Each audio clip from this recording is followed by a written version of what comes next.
दोस्तों, एक सच्चे भारतीय होने के तौर पर हम हमेशा ये सपना देखते थे कि काश हम बड़े देशों की तरह चांद पर जाएं, और भारत के चंद्रयान 3 ने यह कर दिखाया। हम ये सोचते थे कि काश ओलंपिक में हमें भी गोल्ड मिले, और नीरज चोपड़ा ने वो कर दिखाया। हम ये भी सोचते थे कि भारत को दुनिया की नहीं बल्कि दुनिया को भारत की जरूरत हो, और तेजी से बढ़ रही भारत की इकोनॉमी ने वो भी कर दिखाया, क्योंकि आज दुनिया भर की कंपनीज भारत के साथ व्यापार करना चाहती है। इसी तरह जब दुनिया भर के बड़े देशों में बड़ी बड़ी सभाएं होती थी तो हमारे दिमाग में ये ख्याल आता था कि क्या कभी भारत पूरी दुनिया के सबसे बड़े लोगों को होस्ट कर पाएगा। और G20 समिट होस्ट करने के बाद हमने ये अपना सपना भी पूरा कर दिया है। पूरी दिल्ली दुल्हन की तरह सजी हुई है, और भारत में इतने बड़े बड़े मेहमानों का आगमन हुआ है कि देखकर दुनिया हिल गई है। अमेरिका से लेकर जापान तक, ऑस्ट्रेलिया से लेकर इंग्लैंड तक, साउथ कोरिया से लेकर जर्मनी और फ्रांस के राष्ट्रपति, प्रधानमंत्री और बड़े बड़े लोग एक ही साथ एक ही समय पर हमारे भारत में G20 समिट का हिस्सा बनने के लिए पहुंच गए। चारों तरफ खुशी का माहौल है और पूरी दुनिया की नजर भारत पर टिकी हुई है। हो सकता है कि कुछ लोग इसे पैसे की बर्बादी कहेंगे, कुछ लोग इसे साधारण इवेंट मानेंगे, और कुछ लोग इसे आने वाले इलेक्शंस के लिए रूलिंग पार्टी के दांव पेच मानेंगे। लेकिन आपको बता दें कि ये इवेंट आपकी और हमारी सोच से काफी बड़ा है, और ये उस भारत के लिए तो इतना सुनहरा है जो आज से सिर्फ 75 साल पहले गुलामी की जंजीरों को तोड़कर आजाद हुआ था, और इतने कम समय में ये दुनिया की 5वीं सबसे बड़ी इकोनॉमी बन गया है। और इसे वही एक भारतीय समझ सकता है जिसने आज से 30 साल पहले देश का मजाक बनते देखा है, जिसने भारत में होने वाले आतंकी हमलों को करीब से देखा है। क्योंकि आज से कुछ दशक पहले जिस भारत में आए दिन टेररिस्ट हमले होते थे, दंगे फसाद होते थे, आज उसी देश की सुरक्षा पर दुनिया के 20 सबसे बड़े देशों ने इतना भरोसा दिखाया है कि अपने देश के सबसे महत्वपूर्ण लोगों को भारत में भेजा है। तो कैसे हुई G20 की शुरुआत? इस साल G20 के प्रेसिडेंसी से भारत को क्या मिलेगा, और क्यों चाइना वाले भारत से जल रहे हैं, आइए जानते हैं। सबसे पहले बात करें G20 की शुरुआत की, तो साल 1997 में दुनिया भर के कई देशों में भयंकर इकोनॉमिक्स क्राइसिस चल रहे थे, जिसका इफेक्ट ज्यादातर एशियाई देशों पर हुआ था, जिसमें करेंसी की वैल्यू तेजी से नीचे गिरने लगी, बेरोजगारी बढ़ने लगी और दंगे फसाद शुरू हो गए थे, जिससे बड़े देशों के पॉलिटिकल लीडर्स ने यह नोटिस किया कि ग्लोबलाइजेशन की वजह से दुनिया भर के देश एक दूसरे से कनेक्टेड हो गए हैं, और एक देश में हो रही समस्या का असर दूसरे देश में भी हो रहा है, जिससे 26 सितंबर 1999 के दिन G20 ग्रुप की स्थापना की गई, जिसमें G20 बनने से पहले G7 कमेटी के Canada, United state of America, United kingdom, Germany, France और इटली जैसे 7 देश शामिल हुए। जिसके बाद देखा गया कि दुनिया भर में कौन से ऐसे देश हैं जो इकोनॉमिकली और सोशली ताकतवर हैं, जिसमें भारत, चीन, South Korea, Japan, Indonesia, Australia, सऊदी अरब, तुर्की, रूस, ब्राजील और मैक्सिको को शामिल किया गया। लेकिन समय के साथ रूस की बागी हरकतों को देखकर उसे निकाल दिया गया। वहीं फ्रांस, अर्जेंटीना और यूरोपियन यूनियन को शामिल किया गया। इस तरह G20 समिट बनी और समय के साथ बदलती रही। अब दोस्तों, G20 ग्रुप में मौजूद सभी देशों को बारी बारी से हर साल प्रेसिडेंसी दी जाती है, जिसमें वो पूरे ग्रुप के लीडर की तरह एक्ट करता है और सभी काम करता है, जैसे कि G20 के एजेंडा को तय करना, वेबसाइट चलाना, थीम डिसाइड करना, इसके साथ साथ समिट को होस्ट भी करना।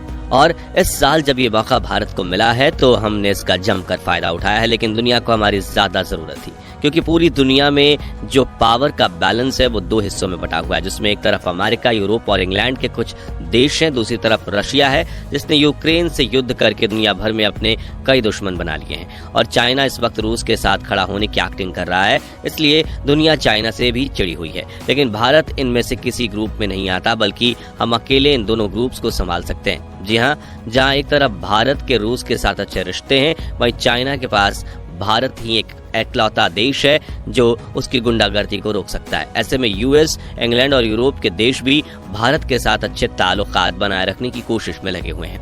अब बारी आती है G20 समिट से भारत को क्या फायदे मिल रहे हैं। तो सबसे पहला फायदा होगा दुनिया की सबसे बड़ी ताकत का हिस्सा बनना। दोस्तों, आपको बता दें कि दुनिया भर में 195 देशों में से 20 देशों की वर्ल्ड इकोनॉमी में 85% की हिस्सेदारी है, वर्ल्ड ट्रेड में 75% हिस्सेदारी है और दुनिया की 66% इन 20 देशों में आबादी रहती है। ऐसे में भारत इस साल इतने बड़े ग्रुप को लीड कर रहा है और इनके हर डिसीजंस में भारत की सहमति मायने रखती है। ऐसे में आप सोच सकते हैं कि भारत दुनिया की कितनी बड़ी सुपर पावर बन चुका है।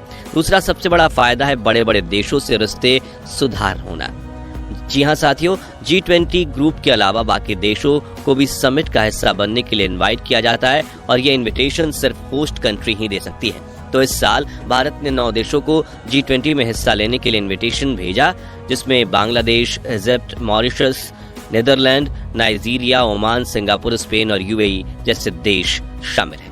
इसके अलावा इंडिया ने G20 ग्रुप के सामने अफ्रीकन यूनियन को परमानेंट मेंबर बनाने का ऑफर भी पेश किया, जिससे ये सभी देश भारत के अच्छे दोस्त बन चुके हैं, क्योंकि भारत ने इन्हें इतने बड़े प्रोग्राम का हिस्सा बनने का मौका दिया। वहीं अफ्रीकन यूनियन के चेयरपर्सन ने तो ये तक कह दिया कि इंडिया अब दुनिया की सुपर पावर बन चुका है और चाइना से तो काफी आगे निकल चुका है।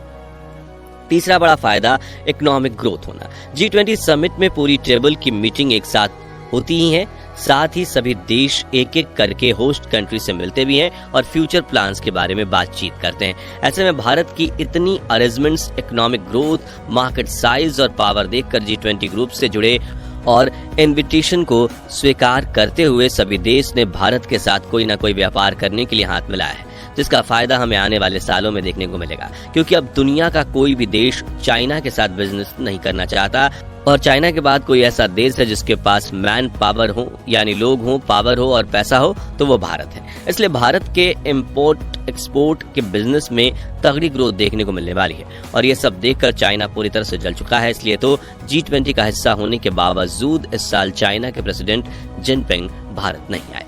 इसके अलावा भी इस प्रेसिडेंसी से हम इतने फायदे होने वाले हैं जिनके बारे में हमने बात जारी रखी तो ये YouTube के इतिहास का सबसे बड़ा वीडियो बन जाएगा। इसलिए चलिए आगे बढ़ते हैं। G20 2023 में भारत के थीम को देखते हैं। इस साल भारत ने G20 इवेंट के लिए one earth, one family, one future यानी वसुदेव कुटुंबकम की बात की है। उसे भी दुनिया ने काफी पसंद किया है, क्योंकि आजकल हर किसी का फायदा साथ मिलकर चलने में ही है। दादागिरी करना, लड़ाई करना और पंगे लेना आजकल किसी भी देश को नहीं पसंद, क्योंकि यही हरकतें किसी भी देश की रीढ़ की हड्डी को तोड़ सकती है और वो कभी अपने पैरों पर खड़ा नहीं हो पाता। उदाहरण के रूप में रूस, जिसने यूक्रेन से लड़ाई में पाया कुछ नहीं लेकिन सिर्फ खोया ही खोया है। यानी दोस्तों, भारत के पास अपने इतिहास, अपने ग्रंथों, अपने अलग अलग धर्मों के गुरुओं द्वारा प्राप्त हुआ जो ज्ञान है, उसकी सराहना आज पूरी दुनिया कर रही है। दोस्तों, G20 में दिल्ली को दुल्हन की तरह सजाया गया है और दुनिया के इतने इम्पोर्टेंट लोगों के रहने, खाने और सिक्योरिटी अरेंजमेंट में भी तगड़ा खर्च किया गया है। लेकिन आप सोच रहे होंगे कि कितना, तो आपको बता दें कि G20 समिट की प्रेसिडेंसी के लिए भारत ने 990 करोड़ रुपए का बजट तय किया था, लेकिन रिपोर्ट की माने तो केंद्र सरकार ने इस इवेंट में करीब 4100 करोड़ रुपए खर्च किए हैं। अब ये कम है कि ज्यादा, उसका अंदाजा भविष्य में इस बात से लगेगा कि इस समिट से हमें कितना फायदा मिलता है। दोस्तों, G20 समिट और उसमें भारत की भूमिका के बारे में जानने के बाद अगर आपको अपने देश पर गर्व हो रहा है तो कमेंट में जय हिंद, जय भारत जरूर लिखिए और वीडियो तो जरूर पसंद आया होगा तो जल्दी से इसे लाइक और शेयर कर दीजिए। साथ ही ऐसे ही कमाल की वीडियोस देखते रहने के लिए हमारे चैनल को सब्सक्राइब करने के साथ साथ पास वाली घंटी को जरूर बजा दीजिए। धन्यवाद।